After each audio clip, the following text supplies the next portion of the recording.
ये व्यक्ति कोरिया का एक मशहूर जज है जिसका नाम योहान है। उसे डेविल जज कहा जाता है क्योंकि उसके फैसले बहुत सख्त और बेरहम होते हैं। लेकिन बहुत कम लोग जानते हैं कि उसकी इस ताकतवर छवि के पीछे दर्दनाक यादें छिपी हैं। कई साल पहले योहान के सारे रिश्तेदार एक बड़े चर्च में लगी आग में मारे गए। किस्मत से उसकी भतीजी बच गई, लेकिन वो अपंग हो गई। उस दिन चर्च में कोरिया के कई अमीर और प्रभावशाली लोग इकट्ठे हुए थे। योहान, उसका भाई, भाभी और भतीजी भी वहां मौजूद थे। योहान का भाई अपनी संपत्ति गरीबों की मदद के लिए दान करने वाला था। तभी अचानक चर्च में भीषण आग लग गई। आग बहुत तेजी से फैल गई, जिससे लोग घबरा गए और एक दूसरे को कुचलते हुए भागने लगे। भागते समय एक औरत ने योहान की भतीजी को कुचल दिया ताकि वो जल्दी बाहर निकल सके। योहान ने ये सब अपनी आंखों से देखा। वो अपनी भतीजी और भाभी को बचाने दौड़ा, लेकिन भीड़ ने उसे धक्का दे दिया। आग के बीच योहान का भाई अपनी बेटी को पकड़े भागने की कोशिश कर रहा था। तभी एक बड़ा खंभा गिरा और उसकी पत्नी को घायल कर दिया। योहान दौड़कर पहुंचा और अपनी भतीजी को मलबे से बाहर निकाला। उसी वक्त वो खंभा गिरा और उसके भाई को कुचल दिया। योहान का भाई और भाभी अपनी बेटी को बचाने के लिए खुद बलिदान हो गए। योहान ने अपनी भतीजी को गोद में लेकर भागने की कोशिश की, लेकिन ऊपर से छत गिर गई और दोनों मलबे में दब गए। जब योहान मलबे के नीचे से होश में आया तो उसने देखा कि एक आदमी उसके भाई की लाश से घड़ी निकाल रहा था। जब उस आदमी ने देखा कि योहान अभी जिंदा है तो उसने ठंडी नजर से देखा और वहां से चला गया। आखिरी ताकत जुटाकर योहान ने अपनी भतीजी को बाहर निकाला। बाहर खड़े अमीर लोग शांत खड़े थे। उसी वक्त योहान ने कसम खाई कि वो उन सबको सजा देगा, खासकर उस क्रूर औरत को जिसने उसकी भतीजी को कुचला था। उस दिन की आग ने योहान को इंसानों की बेरहमी और दुनिया की गंदगी दिखाती। समय बीत गया। अब योहान पूरे कोरिया का मशहूर जज बन चुका था। एक दिन स्कूल के ठीक बाद एक यात्री बस कोर्ट हाउस की तरफ तेजी से आ रही थी और टकराने ही वाली थी। अचानक एक छोटी लड़की सड़क के बीच गिर गई। उस खतरनाक पल में किसी ने भी समय पर प्रतिक्रिया नहीं की। तभी एक युवा जज जिसने हाल ही में पद संभाला था, अपने शरीर से उस लड़की को बचा लिया। उधर योहान ने हथियारबंद पुलिस से M4 राइफल ली और सीधे बस ड्राइवर की तरफ निशाना साधा। गोली उसके तान के पास से निकल गई, जिससे वो घबरा गया और बस का रुख बदल दिया। इस तरह योहान ने उस बच्ची की जान बचाई। बाद में पता चला कि बस ड्राइवर एक गरीब गांव की तरफ से विरोध कर रहा था। गांव के पास एक केमिकल फैक्ट्री थी जो नदी में गंदा पानी छोड़ती थी। उस जहरीले पानी से कई लोग बीमार पड़ गए और मर गए। गाँव वालों ने कई बार फैक्ट्री मालिक पर मुकदमा किया, लेकिन हर बार पैसे की ताकत से मामला दबा दिया गया। कोई रास्ता न बचने पर उन्होंने कोर्ट हाउस में घुसने का फैसला किया ताकि न्याय मिल सके। इस बार केस खुद योहान के सामने चला। एक नए जज जिसका नाम गाउन था, उसके इस जांच में उसकी मदद के लिए भेजा गया। गाउन का चेहरा योहान के मरे हुए भाई से बहुत मिलता जुलता था। योहान जानता था कि उसका भाई मर चुका है, पर गाउन को देखकर उसे अजीब लगता था। गाउन ईमानदार और गंभीर था, लेकिन योहान के प्रति हमेशा सतर्क रहता था। उसे डर था कि योहान को फैक्ट्री मालिक ने रिश्वत दी होगी, इसलिए उसने योहान के ऑफिस में छुपकर एक रिकॉर्डिंग डिवाइस लगा दी। उसे नहीं पता था कि योहान ये केस एक खास तरीके से सुलझाने वाला है। योहान ने फैसला किया कि वो इस मुकदमे को लाइव करेगा ताकि जनता खुद फैसला सुना सके। कोर्ट में उसने जहरीले पानी से बीमार पड़े लोगों की तस्वीरें दिखाई। फैक्ट्री का मालिक शांत बैठा था क्योंकि उसे यकीन था कि उसने ऊपरी अधिकारियों को पहले ही खरीद लिया है। उसने घमंड से कहा कि उसकी फैक्ट्री हजारों लोगों को रोजगार देती है, कुछ लोगों की मौत से फैक्ट्री बंद नहीं हो सकती। उसके वकील ने कहा कि मालिक को लीकेज की जानकारी नहीं थी, इसलिए उसे केवल लापरवाही के लिए सजा दी जाए। योहान ने तुरंत एक गवाह को बुलाया जो कई साल पहले उस फैक्ट्री में डॉक्टर था। उसने बताया कि लीकेज की जानकारी मालिक को दी गई थी, लेकिन उसने मरम्मत से इनकार कर दिया क्योंकि उसे नुकसान नहीं चाहिए था। वो जानबूझकर लोगों की मौत को नजरअंदाज कर रहा था ताकि फैक्ट्री बंद ना हो। ये सुनकर कोर्ट में सन्नाटा छा गया। पूरा देश लाइव ट्रायल देख रहा था। लोगों ने ऑनलाइन वोट किया। 90% से ज्यादा लोगों ने कड़ी सजा की मांग की। आखिरकार योहान ने फैसला सुनाया। फैक्ट्री मालिक को 5 साल की जेल की सजा दी गई। लोग निराश हुए क्योंकि सजा बहुत हल्की थी। मालिक ने राहत की सांस ली, सोचते हुए कि कुछ पैसे देकर वो जल्दी छूट जाएगा। तभी योहान ने अचानक आगे कहा, उसकी लालच ने 47 लोगों की जान ली और कई लोगों की जिंदगी बर्बाद कर दी और उसने कुल 235 साल की सजा सुना दी। पूरा देश हैरान रह गया। ये मुकदमा चर्चा का विषय बन गया और लोगों ने योहान की खूब तारीफ की। सरकार भी खुश थी कि फैसले अब जनता के सामने खुलेआम सुनाए जा रहे हैं। अब से योहान के हर ट्रायल का लाइव प्रसारण होने लगा। एक शाम एक अमीर और घमंडी युवक ने सड़क किनारे खाना खाते एक बूढ़े आदमी को गाड़ी से डराया और चला गया। बूढ़ा डर के मारे गिर पड़ा लेकिन कुछ नहीं बोला। उस युवक ने सोचा कि वो बहुत अच्छा ड्राइवर है, इसलिए वो मोड़ पर बिना स्लो किए चला गया। उसकी वजह से एक महिला ने गाड़ी से नियंत्रण खो दिया और टकरा गई। युवक ने उसे डांटा और फिर शहर में तेज रफ्तार से गाड़ी दौड़ाता रहा। पुलिस अधिकारी सुहान और गहान ने उसका पीछा किया लेकिन उनकी गाड़ी उसकी रेसिंग कार से पीछे रह गई। तभी अचानक एक और कार उसके पीछे आ लगी और वो कार चला रहा था वही मशहूर डेविल जज योहान। उस वक्त योहान की कार नौजवानों की कार से भी ज्यादा आक्रामक दिख रही थी। योहान की कार बहुत महंगी थी जिसे कार लवर्स एक नजर में पहचान सकते हैं। योहान ने तेजी से गाड़ी चलाई और युवक की पीली कार को रोकने पर मजबूर कर दिया। फिर उसने अपनी ट्रंक खोली और उसमें से एक भारी लोहे का हथौड़ा निकाला। हथौड़ा हाथ में लेकर वो ठंडी नजरों से युवक की गाड़ी की ओर बढ़ा जैसे वो उससे हिसाब चुकता करना चाहता हो। तभी गहान और सुहान वहां पहुंच गए। सुहान ने योहान को रोकने की कोशिश की लेकिन गहान ने उसे पीछे खींच लिया। योहान ने हथौड़ा उठाया और कार के अगले हिस्से पर जोर जोर से वार करने लगा। कुछ ही पलों में उसने कार का अगला हिस्सा पूरी तरह तोड़ डाला। युवक डर और घबराहट में चिल्लाने लगा पर उसकी आवाज रुक गई। तभी उसे एहसास हुआ कि जिसने उसकी कार को टक्कर मारी थी वो कोई साधारण आदमी नहीं बल्कि वही डेविल जज योहान था। योहान ड्राइवर सीट की ओर गया, दराज खोली और उसमें से सफेद पाउडर का एक पैकेट निकाला जो किसी प्रतिबंधित नशे जैसा लग रहा था। उसने वो पैकेट शांत भाव से युवक के सामने उठाया जो अब डर से कांप रहा था। युवक ने उसे देखकर तुरंत पहचान लिया कि वो ड्रग्स है। वो जल्दी से मना करने लगा लेकिन योहान ने साफ कहा कि इस पैकेट पर उसी के फिंगरप्रिंट्स हैं। यही वो सबूत था जो योहान को युवक की कार में मिला था, साफ और अटल सबूत। योहान ने पैकेट उठाया और जाने लगा। युवक हैरान था, समझ नहीं पा रहा था कि आखिर जज ने उसे क्यों निशाना बनाया। वो सोचने लगा शायद इसलिए क्योंकि उसने थोड़ी देर पहले तेज गाड़ी चलाई थी और योहान उससे बदला ले रहा था। लेकिन सच्चाई इतनी आसान नहीं थी। सब कुछ 10 साल पहले शुरू हुआ था। युवक की माँ क्योंग ही अब न्याय मंत्री थी। 10 साल पहले जब एक बड़ी आग लगी थी तो क्योंग ही ने खुद को बचाने के लिए योहान की भतीजी के पैर पर पैर रखकर भाग निकली थी। इस निर्दयी हरकत की वजह से बच्ची बुरी तरह घायल हुई और जिंदगी भर के लिए अपाहिज हो गई। भाई और भाभी की मौत के बाद योहान को पूरा पारिवारिक कारोबार मिल गया। उसने अपने भाई की बनाई दान की योजना तुरंत रद्द कर दी। अब उसका लक्ष्य था बदला लेना और कोरियाई कॉर्पोरेट साम्राज्य को गिराना। उसकी पहली निशाना बनी मंत्री क्योंग ही का बेटा, वही नौजवान। उस रात नौजवान एक लड़की को लेकर सड़क किनारे एक पुराने रेस्टोरेंट में गया। उसने अपनी कार दरवाजे के दरमियान पार्क कर दी। वेटर बाहर आया और उससे कहा कि कार कहीं और पार्क करें। नौजवान ने गुस्से में चाबी फेंकी और कहा कि वेटर खुद गाड़ी हटा ले। वेटर ने मना कर दिया क्योंकि उसे ड्राइविंग नहीं आती थी। ये सुनकर नौजवान भड़क गया और वेटर पर हमला करने लगा। उसने गुस्से में कहा कि ये रेस्टोरेंट कितना घटिया है, यहाँ तो एक वैलेट तक नहीं है। शोर सुनकर शेफ रसोई से बाहर आया और बीच बचाव करने की कोशिश की मगर नौजवान ने बिना कुछ सोचे उसके चेहरे पर सबके सामने थप्पड़ मार दिया। शेफ गुस्से में था, पलटकर कुछ कहने ही वाला था कि लोगों ने उसे रोक लिया। सब बोले ये आदमी बहुत ताकतवर है, पंगा मत लो। नौजवान ने भी सबके सामने घमंड भरे शब्द बोले और सबका मजाक उड़ाया। एक वेट्रेस ने बीच में रोकने की कोशिश की लेकिन उसने उस पर भी हाथ उठा दिया। घटना के बाद पीड़ितों ने शिकायत दर्ज की और केस अदालत में पहुंच गया। संयोग से ये केस डेविल जज योहान के हाथों में आया। जांच के दौरान पता चला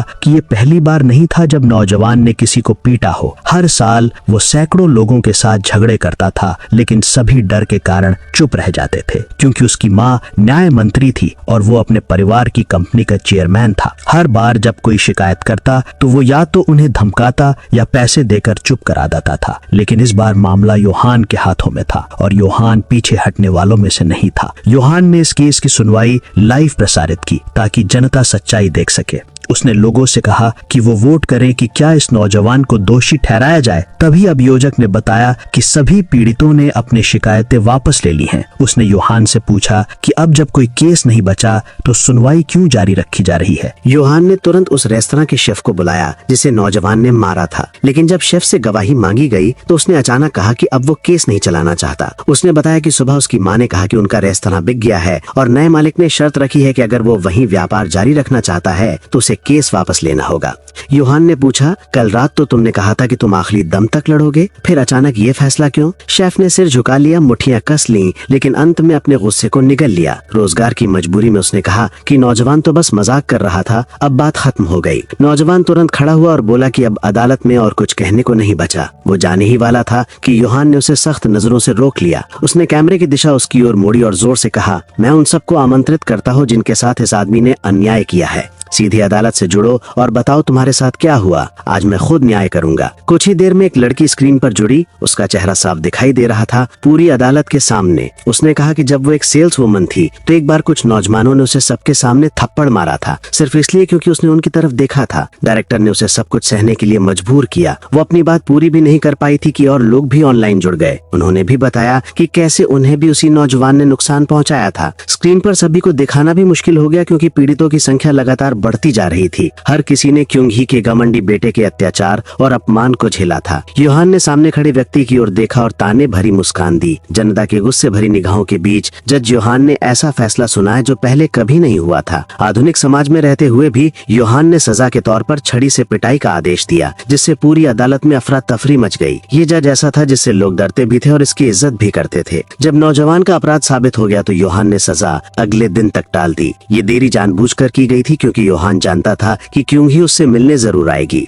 जैसा उसने सोचा था, क्योंघी सच में अगले दिन उससे मिलने आई और माफी मांगी। वो चाहती थी कि योहान उसके बेटे के साथ नरमी बरते ताकि परिवार की इज्जत बची रहे। योहान ने कहा कि वो नरमी दिखा सकता है, लेकिन क्योंघी को ये स्वीकार करना होगा कि वो सालों से रिश्वत लेती रही है। उसे ये भी सार्वजनिक रूप से मानना होगा कि उसने अमीरों का साथ देने और गरीबों को दबाने के लिए सजाओं में बदलाव किए हैं। ये सुनकर क्योंघी बहुत गुस्सा हुई। उसे विश्वास नहीं हुआ कि उसे इस हद तक झुकने पर मजबूर किया जा रहा है। उसका बेटा जनता के गुस्से का निशाना बन चुका था। लोगों ने मांग की कि क्योंघी को पद से हटा दिया जाए क्योंकि वो नैतिक रूप से इसके लायक नहीं थी। उसी रात क्योंघी ने मीडिया को संभालने के लिए प्रेस कॉन्फ्रेंस की। कैमरों के सामने उसने कहा कि कानून सबके लिए बराबर है। अगर अपराधी उसका बेटा भी हो तो उसे भी सजा मिलनी चाहिए। बाहर से वो सख्त दिख रही थी, लेकिन अंदर से सोच रही थी कि ये बस कुछ दिनों की बात है। जैसे ही मामला शांत होगा वो अपने बेटे को जेल से चुपचाप निकलवा लेगी। लेकिन योहान इसकी मंशा पहले से जानता था। अगले दिन जब सुनवाई शुरू हुई तो योहान ने सभी की उम्मीदों के खिलाफ जाकर जेल की सजा नहीं दी। उसने छड़ी से पिटाई की सजा सुनाई। अगर नौजवान को दूसरों को पीटना पसंद है तो अब उसे खुद भी वही दर्द झेलना होगा। योहान ने पूरे देश के सामने लाइव 30 वारों की सजा सुनाई।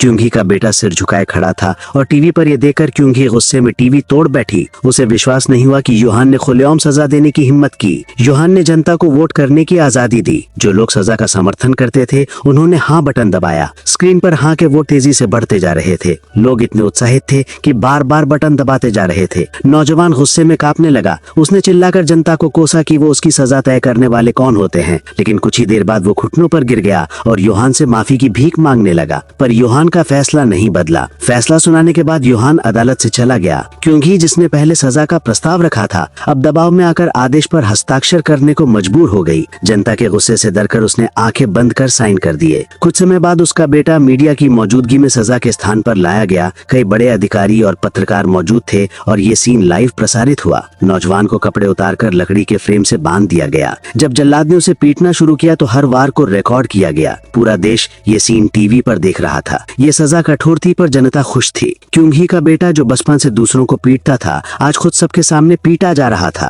कुछ ही वारों के बाद वो दर्द से बेहोश हो गया, लेकिन सजा रुकी नहीं। जल्लाद उसके होश में आने का इंतजार करता और फिर से मारना शुरू कर देता।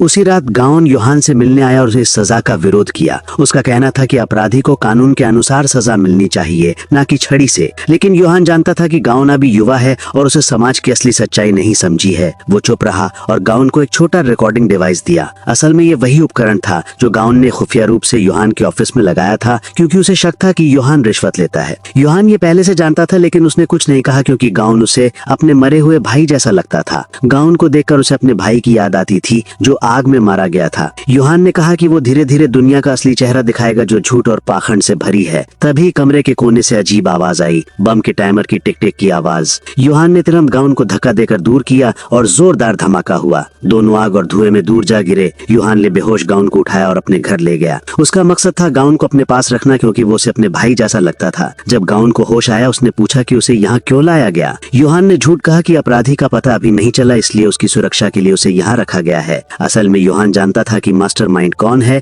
लेकिन उसने मीडिया से ये बात छुपाई। योहान ने सार्वजनिक रूप से कहा कि वो अपराधी को जल्द पकड़ लेगा। इसी बीच क्योंगी जेल गई और अपने बेटे को देखा। वो करवट भी नहीं ले पा रहा था, उसका शरीर जख्मों से भरा हुआ था। क्योंगी ने तुरंत मीडिया को बुलाया, अपने बेटे के घावों की तस्वीरें खिंचवाईं और उन्हें अखबारों में फैलवा दिया। उसने कैमरों के सामने कहा कि योहान की सजा बहुत क्रूर और अमानवीय है। उसने लोगों की सहानुभूति पाने और योहान के खिलाफ माहौल बनाने की कोशिश की। बीते समय में एक बार क्लास में एक चिड़िया उड़कर टेबल पर आ गिरी। लड़की डर गई तो पास बैठे लड़के ने लोहे की स्केल से उस चिड़िया को मार डाला। पूरी क्लास ने उसे डांटा कि इतनी प्यारी चिड़िया को क्यों मारा। लड़का चुप रहा, कोई सफाई नहीं दी, बस सिर झुकाए बैठा रहा। उस दिन के बाद से सब उसे तंग करने लगे, मजाक उड़ाने लगे, लेकिन उसने कभी गुस्सा नहीं किया, बस चुपचाप सब सहता रहा। एक दिन क्लास के एक छात्र की निजी चीजें गायब हो गईं। उसके बाद लगभग आधे छात्रों को पता चला कि उनकी चीजें भी गायब थीं। अजीब बात यह थी कि सभी चीजें उस व्यक्ति के पास मिली जो उसके बगल में बैठा था। इसके बाद पूरी क्लास बगावत पर उतर आई, बस उस लड़के को छोड़कर। सभी झगड़ने लगे। ये साफ था कि अपने दोस्तों को झगड़वाने वाला व्यक्ति था योहान। जब वो छोटा था, वो बचपन में भी ऐसा ही था, और जब वो बड़ा हुआ तो योहान और ठंडा और अनिश्चित स्वभाव का हो गया। जब वो जज बना तो उसे डेविल जज कहा जाने लगा, क्योंकि उसके फैसले बहुत सख्त होते थे। अगर कोई अपराध योहान के हाथ में आ जाता तो अपराधी को सबसे कठोर सजा मिलती। एक दिन एक मशहूर व्यक्ति के गंदे कामों का केस योहान को सौंपा गया। आरोपी खसून एक मशहूर अभिनेता जो अपनी सुंदरता और बड़ी फैन फॉलोइंग के लिए जाना जाता था। वो अक्सर गुप्त रूप से अपनी महिला फैन से संपर्क करता, उन्हें मिलने के लिए बुलाता और फिर उनके साथ गंदी हरकतें करता। कई पीड़ित मानसिक रूप से टूट चुके थे, लेकिन डर के कारण उन्होंने कुछ नहीं कहा। योहान ने फैसला किया कि वो इस केस की सुनवाई लाइव प्रसारण में करेगा, ताकि पूरा देश देख सके कि ये नकली स्टार असल में कैसा है। प्रोसिक्यूटर ने 20 साल की जेल और केमिकल कैस्ट्रेशन की सजा की सिफारिश की। ये सुनकर सुन हैरान रह गया। उसे विश्वास नहीं हुआ जो उसने सुना। योहान ने चुपचाप सहमति जताई, लेकिन उसे महसूस हुआ कि इसमें कुछ गड़बड़ है, क्योंकि इस केस की प्रोसिक्यूटर प्योंग ही की करीबी थी। योहान जानता था कि अगर उसने इतनी कठोर सजा को मंजूरी दी तो प्योंग ही इस मौके का फायदा उठाकर उस पर हमला करेगी, क्योंकि केमिकल कैस्ट्रेशन बहुत अत्यधिक सजा थी और जनता इसे नापसंद कर सकती थी। इसलिए योहान ने केस को अस्थायी रूप से रोक दिया, ताकि वो कोई ऐसा तरीका निकाल सके जिससे सून को सजा भी मिले और फैसला कानूनी भी रहे। साथ ही वो नहीं चाहता था कि प्योंग ही इस मामले से उसे फंसा सके। उस रात जब सून जेल में सो रहा था, उसने एक सपना देखा। उसने खुद को ऑपरेशन टेबल पर बंधा हुआ देखा और योहान हाथ में कैंची लेकर उसकी ओर बढ़ रहा था। ये सीन देखकर वो पसीने पसीने हो गया और डर के मारे जाग गया। अगले दिन सुनवाई फिर शुरू हुई। योहान ने सुन को 20 साल की जेल की सजा सुनाई। सुन ने राहत की सांस ली, लेकिन तभी योहान ने कहा कि सजा कोरिया में नहीं बल्कि विदेश की एक विशेष जेल में काटी जाएगी। योहान ने उस जेल का वीडियो दिखाया जहां बाल अपराधियों को भेजा जाता था। वीडियो में जेल के गार्ड उस नए कैदी का स्वागत संदेश दे रहे थे। ये देखकर सून का चेहरा सफेद पड़ गया। वो डर से कांपने लगा। वो जेल अपनी कठोर यातनाओं के लिए कुख्यात थी, जहां कैदियों की जिंदगी मौत से भी बदतर होती थी। अब सुन को हर दिन यातना भोगमनी थी। पूरा देश योहान के फैसले का समर्थन कर रहा था, बस गाउन ने इसका विरोध किया। गाउन को लगा कि योहान अपनी ताकत का निजी बदला लेने में इस्तेमाल कर रहा है। योहान ने शांत होकर कहा कि गाउन अभी बहुत छोटा है, वो दुनिया की सच्चाई नहीं जानता। फिर योहान ने गाउन के लिए एक महंगा सूट और घड़ी तैयार की और कहा कि वो तैयार हो जाए, क्योंकि आज रात उन्हें एक खास कार्यक्रम में जाना है। जब गाउन तैयार होकर निकला तो सबकी नजरें उस पर ठहर गईं। वे दोनों साथ में कार पार्किंग तक गए और योहान ने गाउन को खुद गाड़ी चलाने को कहा। उस रात की पार्टी में कोरिया के सबसे बड़े उद्योगपति और उच्च अधिकारी मौजूद थे।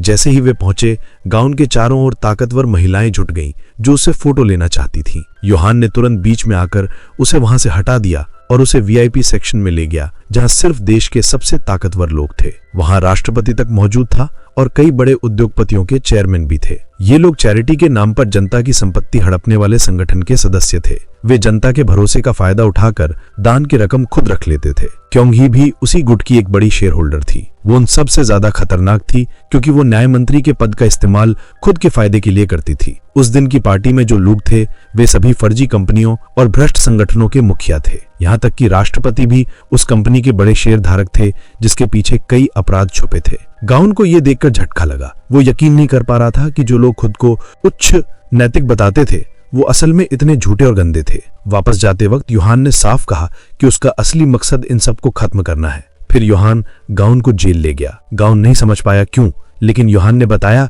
कि उसने कई सालों से गाउन की पृष्ठभूमि की जांच की है। कई साल पहले गाउन के माता पिता की हत्या हुई थी और हत्यारा इसी जेल में बंद था। योहान ने जेलर से कहा कि उस व्यक्ति को बाहर लाया जाए ताकि गाउन उसे देख सके, लेकिन जैसे ही गाउन ने उसे देखा उसने कहा कि ये व्यक्ति उसके माता पिता का हत्यारा नहीं है। योहान ने कहा, मुझे पता है ये असली हत्यारा नहीं बल्कि किसी और को इसकी जगह फंसाया गया है। असल हत्यारे ने क्योंघी की मदद से अपनी पहचान बदल ली थी। पूरी सिस्टम ने उसे बचाया था, अपराध को सच से झूठ बना दिया। वो गिरफ्तारी के बाद भी हंसता हुआ बाहर आया जैसे उसने कोई अपराध किया ही ना हो। गाउन के माता पिता उसके असली शिकार थे। जब गाउन उस हत्यारे को मारने वाला था, एक लड़की ने उसे रोक लिया। वो नहीं चाहती थी कि गाउन अपनी जिंदगी बर्बाद करे। उसने कहा कि उसे शांत रहना चाहिए और कानून पर भरोसा रखना चाहिए। सालों बाद गाउन जज बना क्योंकि वो मानता था कि न्याय अपराधियों को सजा दिला सकता है। लेकिन योहान से मिलने के बाद उसे एहसास हुआ कि ये दुनिया इतनी सीधी नहीं है। असली हत्यारा अब भी आजाद घूम रहा था, जबकि निर्दोष लोग जेल में सड़ रहे थे। पैसा और ताकत कानून को भी झुका सकते हैं। ये देखकर गाउन अंदर तक हिल गया। योहान ने कहा कि गाउन के माता पिता की हत्या के पीछे असली दिमाग क्योंघी और वही उद्योगपति थे। उन्होंने असली हत्यारे को बचाने के लिए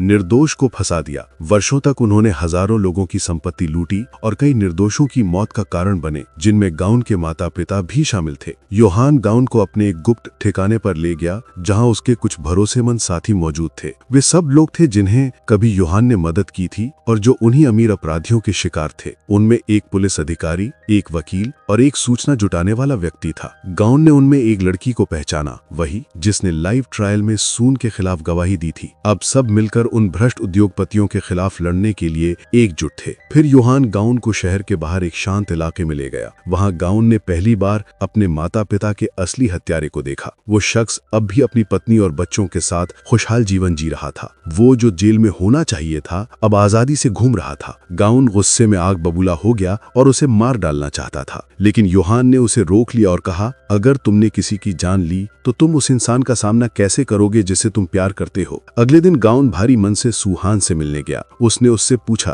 कि अगर उसने किसी को मार दिया तो वो क्या करेगी। सुहान मासूमियत से बोली कि गाउन ऐसा कभी नहीं करेगा। दोनों बचपन से साथ बड़े हुए थे। जब भी कोई गाउन को परेशान करता, सुहान हमेशा उसकी रक्षा करती। उसी ने पुलिस फोर्स में शामिल होने का फैसला किया ताकि वो गाउन के साथ खड़ी रह सके। भले ही उन्होंने कभी खुलकर प्यार का इजहार नहीं किया, लेकिन दोनों के दिलों में हमेशा एक दूसरे के लिए जगह थी। उस रात गाउन चुपचाप उस घर लौटा जहां असली हत्यारा रहता था। गाउन घर में दाखिल हुआ और सीधे उस आदमी की ओर देखा जिसने उसके माता पिता की दुखद मौत का कारण बना था। जब गाउन ने उसके माता पिता के नाम लिए तो हत्यारा डर गया और घुटनों पर गिर पड़ा। उसने पछतावे का नाटक किया और कहा कि वो हर दिन दर्द और तकलीफ में जीता है। गाउन ने गुस्से में हत्यारे का गला दबा दिया, लेकिन अचानक उसकी पत्नी और बच्चों ने उसे रोक लिया। हत्यारे के परिवार को देखकर गाउन का दिल पसीज गया और उसने उसे मारना छोड़ दिया। हत्यारा रोने लगा और कहने लगा कि वो अपने अपराधों की सजा खुद भुगत रहा है। तभी योहान आया और गाउन और हत्यारे दोनों को घर से बाहर खींच लिया। योहान ने हत्यारे की पत्नी और बच्चों को घर के अंदर बंद कर दिया। योहान ने गाउन से कहा कि हत्यारे को पकड़े रखो और खुद उसने घर के चारों ओर तेल डालना शुरू कर दिया। उसने आंगन में रखे पैसों के ढेर पर भी तेल डाला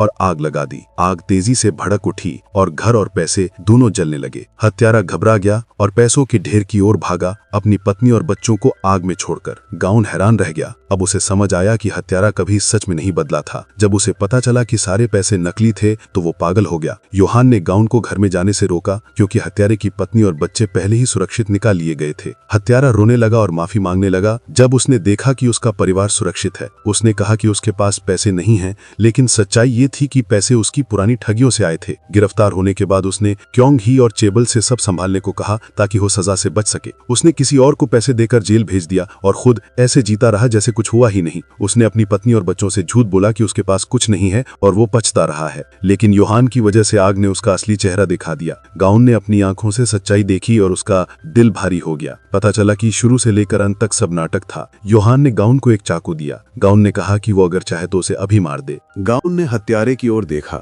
जो अब भी दया का नाटक कर रहा था। कुछ पल सोचने के बाद गाउन ने सांस ली और चाकू एक तरफ फेंक दिया। हत्यारा मुस्कुराया, सोचते हुए कि उसने फिर से गाउन को बेवकूफ बना लिया है। गाउन ने योहान से कहा कि उसे इस्तेमाल करके अमीरों का सामना करे। गाउन ने पूछा कि असली पैसे कहाँ हैं। योहान ने जवाब दिया कि उसने किसी को भेजकर सारे पैसे निकलवा लिए हैं। अगली सुबह हर गरीब परिवार को एक खास तोहफे का डिब्बा मिला। ये डिब्बे उन परिवारों के लिए थे जो ठग के शिकार हुए थे। योहान ने खुद जाकर पैसे बांटे और गरीबों को न्याय दिलाया। अगले दिन योहान ने मंत्री क्योंग ही के निजी सचिव को बुलवाया। वे उससे पूछताछ के लिए तैयार हुए। गाउन ने योहान से असली सोने की ईंटें मंगवाईं। हर ईंट की कीमत 50 करोड़ थी। गाउन ने 3 सोने की ईंटें दी ताकि सचिव को रिश्वत देकर तोड़ा जा सके, लेकिन वो शांत रहा। गाउन ने 5 ईंटें देने की कोशिश की पर सचिव फिर भी नहीं माना। तभी योहान अंदर आया। उसने देखा कि गाउन सचिव को नहीं मना पाया तो खुद आगे बढ़ा। योहान का तरीका अलग था। वो बातों से नहीं चालों से मनाता था। उसने सचिव से पूछा कि क्या वो 2.5 अरब चाहता है। सचिव ने इनकार किया। योहान ने एक सोने की ईंट वापस ले ली और बोला कि अब रकम 2 अरब है। सचिव थोड़ा असहज हुआ।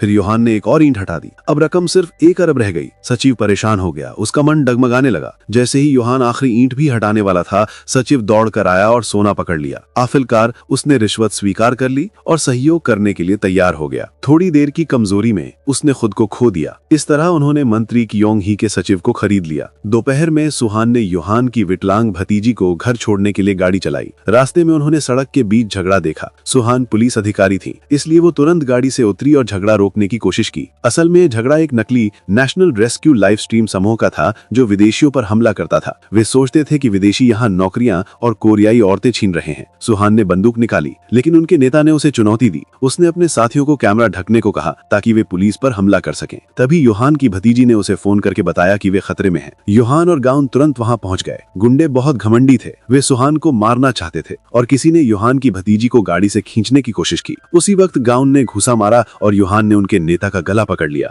योहान बुरी तरह गुस्से में था क्योंकि किसी ने उसकी भतीजी को छूने की कोशिश की थी। ये उसकी हद थी। जब योहान लगभग नेता का गला दबाकर मारने वाला था, सुहान ने बंदूक तानकर उसे रोकने को कहा। योहान ने नेता को छोड़ दिया और चुपचाप अपनी भतीजी को उठाकर वहां से चला गया। उसकी आंखें ठंडी थीं और उसने एक शब्द नहीं कहा। सुहान ने उस पूरे गिरोह को गिरफ्तार करने का आदेश दिया जो लाइव स्ट्रीम के जरिए हिंसा फैलाते थे। उस रात योहान ने अपने सभी साथियों को बुलाया और कहा कि अब बड़ा कदम उठाने का समय आ गया है। पहला कदम था क्योंग ही को अमीरों से अलग करना। फिर वे इस टकराव का फायदा उठाकर उन ताकतवर लोगों को गिराएंगे जो सबको नियंत्रित कर रहे थे। अगला मुकदमा एक मशहूर स्ट्रीमर का था जो ऑनलाइन हिंसा भड़काता था। वो लाइव स्ट्रीम में लोगों को गालियां देता था और उपहारों के बदले दूसरों को अपमानित करता था। दर्शक पैसे देकर उससे किसी को गाली दिलवा सकते थे या धमकी दिलवा सकते थे। अदालत में वो स्ट्रीमर अपने काम को कोरिया के भले के लिए बताने की कोशिश करता रहा, लेकिन योहान का फैसला अनोखा था। उसने स्ट्रीमर को जीपीएस ब्रेसलेट पहनने की सजा दी ताकि पूरा देश उसकी हरकतें सीधा देख सके। एक व्यक्ति जो अब तक स्क्रीन के पीछे छिपकर जी रहा था,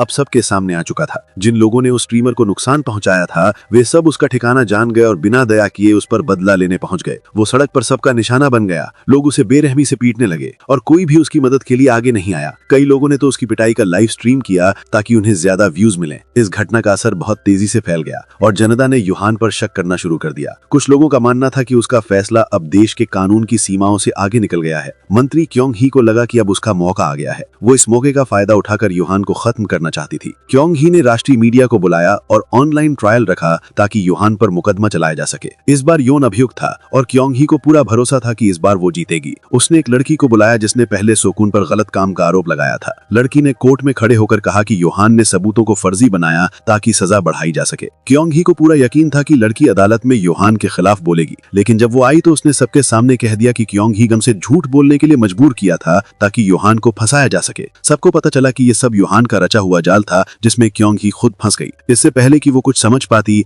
योहान ने एक और खबर सुनाई जिसने पूरे कोर्ट को हिलाकर रख दिया। उसने गाउन के परिवार के हत्यारे को अदालत में लाकर खड़ा कर दिया। ये वही आदमी था जो जेल में होना चाहिए था, लेकिन क्योंग ही ने अपनी ताकत का इस्तेमाल करके किसी और को जेल भेज दिया था। ये सुनते ही क्योंग ही घबरा गई और अदालत से भाग गई। राष्ट्रपति ने उसके पास जाकर मदद मांगी। उसे उम्मीद थी कि वो उसकी रक्षा करेगा, लेकिन राष्ट्रपति तो खुश था। वो खुद क्योंग ही को खत्म करना चाहता था। क्योंग ही ने धमकी दी कि अगर वो गिर गई तो सारे गुनाहों को उजागर कर देगी। तभी राष्ट्रपति की पत्नी अंदर आई और ठंडे स्वर में बोली, कर दो खुलासा, लेकिन पहले तुम्हारा बेटा मरेगा। राष्ट्रपति और उसकी पत्नी का असली रूप देखकर क्योंग ही कांप उठी।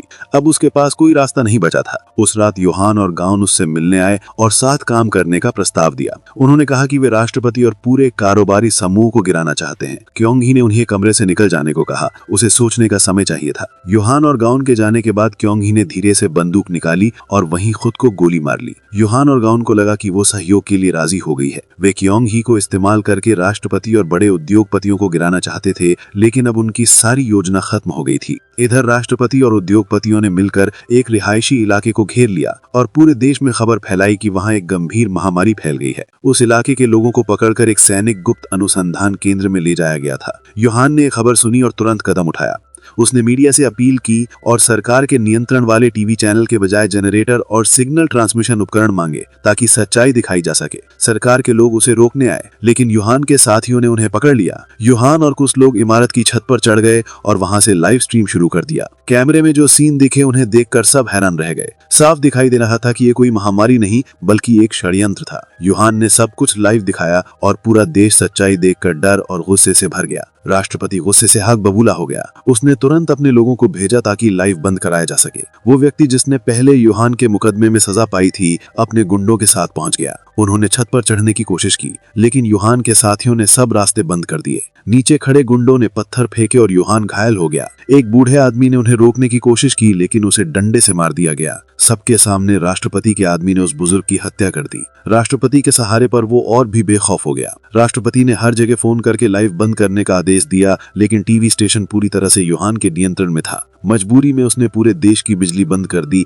फिर भी लोगों के मोबाइल चालू थे और वे लाइव देख पा रहे थे। जब क्वारंटीन क्षेत्र के लोगों ने बूढ़े आदमी की हत्या देखी तो वे भड़क उठे। अब वो धोखा खाने को तैयार नहीं थे और जमकर विरोध करने लगे। जैसे ही यूहान ने प्रसारण खत्म किया, सुहान गाड़ी चलाते हुए पहुंची। जैसे ही वो उतरी, पीछे से एक आदमी आया और बिना झिझक गोली चला दी। गोली सीधे सुहान के दिल में लगी। वो गाउन की बाहों में मर गई। उसका सफेद कपड़ा खून से लाल हो गया। गाउन चीखा, उसकी दुनिया टूट गई। गाउन ने ठंडी नजरों से यूहान की ओर देखा और कहा कि अब वो सबका बदला लेगा। उसे यकीन था कि सुहान की मौत के पीछे राष्ट्रपति और उसका गिरोह है। यूहान की टीम ने राष्ट्रपति के एक भरोसेमंद आदमी को पकड़ लिया और अगले दिन उन्होंने उसका ट्रायल किया। ये ट्रायल पूरे देश में लाइव दिखाया गया। उन्होंने घोषणा की कि जो भी इस ट्रायल को रोकने की कोशिश करेगा वही असली गुनहगार होगा। राष्ट्रपति डर गया। उसे डर था कि उसका आदमी सच्चाई बता देगा, खासकर जब से लोगों को शक हो गया था कि महामारी असली नहीं है। राष्ट्रपति ने तुरंत रिसर्च टीम की प्रमुख आर्मी को बुलाया और कहा कि अगर लोग महामारी पर शक कर रहे हैं तो एक असली महामारी बना दो, थोड़ा सा वायरस फैलाओ और फिर उसे बड़ा दिखाओ। वे झूठ को सच में बदलना चाहते थे।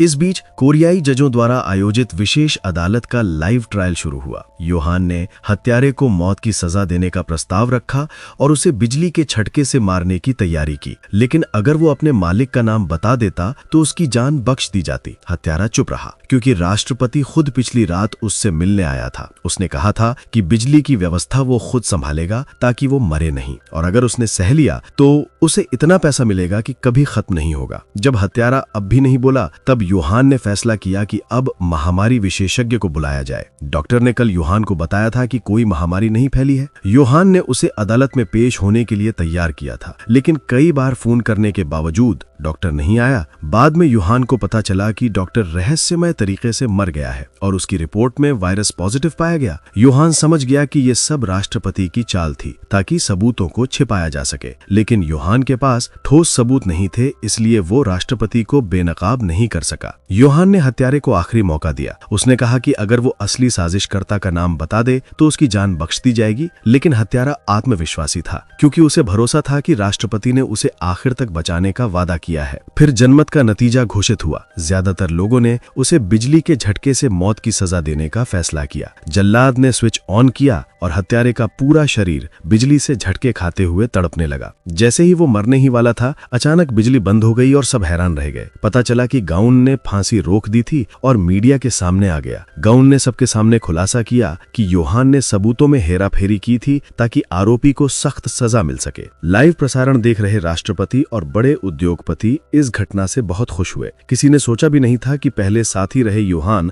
और गाउन अब एक दूसरे के खिलाफ हो जाएंगे। उसी घटना के बाद बिजली से फांसी की सजा को तुरंत खत्म कर दिया गया। सबके मन में सवाल था कि गाउन ने इतने अहम मौके पर अचानक ऐसा क्यों किया। असल में गाउन को शक था कि यूहान ही सुहान की हत्या के पीछे है। कुछ दिन पहले गाउन के गुरु ने उसे सुहान की डायरी दी थी। उस डायरी में लिखा था कि सुहान ने 10 साल पहले हुए चर्च में लगी आग की गुप्त जांच की थी। सुहान को शक था कि यूहान ने जानबूझकर अपने भाई से संपत्ति के झगड़े के लिए आग लगाई थी। गुरु को लगा कि सुहान ने कुछ बड़ा राज पता कर लिया था, इसलिए यूहान ने उसे मार दिया ताकि ताकि सबूत छिप सके। डायरी में दिए पते के अनुसार गाउन सच जानने निकला। वो एक बूढ़ी औरत से मिला जिसने बताया कि सुहान कई साल पहले आग के बारे में पूछने आई थी। फिर गाउन उस चौकीदार से मिला जो उस वक्त चर्च में काम करता था। उसके पास उस वक्त का एक वीडियो भी था जिसमें चर्च आग में जलता दिख रहा था। चौकीदार ने बताया कि कुछ दिन पहले एक महिला पुलिस अधिकारी भी उससे इसी बारे में पूछने आई थी। उसके जाने के थोड़ी देर बाद एक अजनबी आदमी आया, उसने उसे मारा और जल्दी चला गया। गाउन ने आसपास के कैमरों की जांच की और नंबर प्लेट के जरिए उस आदमी का घर ढूंढ निकाला, लेकिन जब वो वहां पहुंचा तो पाया कि वो आदमी हाल ही में मर चुका था। गाउन ने उसका फोन देखा, आखिरी कॉल योहान के नंबर पर थी। जब उसने कॉल किया तो योहान ने फोन उठा लिया। इस बात से गाउन को और यकीन हो गया कि योहान ही अपराधी है। गुस्से में खुद को धोखा खाया महसूस करते हुए गाउन योहान के घर पहुंचा, उसे मारने की नियत से। जैसे ही गाउन ने उसे छुरा भौंका, योहान ने अपने हाथ से खून से सना ब्लेड पकड़ लिया। उसने शांत स्वर में कहा कि उसे समझ नहीं आ रहा कि गाउन ऐसा क्यों कर रहा है। योहान ने कहा कि गाउन को कोई धोखा दे रहा है, लेकिन गाउन को अब भी यकीन था कि सुहान की मौत के पीछे वही है। अचानक गाउन का गुरु पुलिस के साथ वहां आ गया और बोला कि योहान ही हत्या का आरोपी है। पुलिस ने तुरंत उसे हथकड़ी लगा दी। इस बीच गाउन को लगा कि वो न्याय कर रहा है, लेकिन तभी अंधेरे से सोना बाहर आई, चेहरे पर विजयी मुस्कान लिए। असल में ये पूरी घटना सोना की बनाई हुई साजिश थी। यहाँ तक कि गाउन के गुरु को भी रिश्वत दी गई थी ताकि योहान को फंसाया जा सके।